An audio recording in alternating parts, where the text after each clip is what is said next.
questo sindaco è stato dialogante sicuramente con noi e apprezziamo anche che la Commissione Pari Opportunità abbia dato il patrocinio, che è già qualcosa. Sembra quasi che stia parlando di due leghe diverse, no?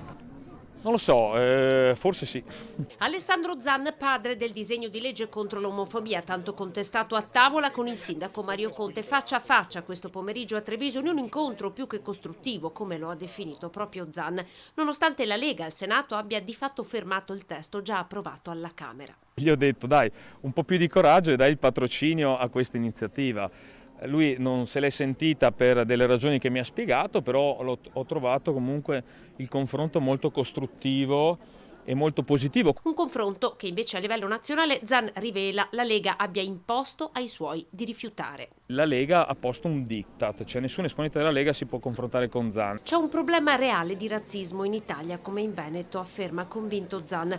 Il festival Cupido, rassegna dedicata alla cultura omosessuale, bisessuale e transgender, all'interno del quale questo intervento del deputato padovano si inseriva, non ha goduto di un grande successo di pubblico. Per la verità, eppure, il tema è attuale e molto sentito. Zan è convinto che il suo disegno di legge possa passare al Senato con l'appoggio dei partiti che lo hanno votato alla Camera, tra cui anche Forza Italia.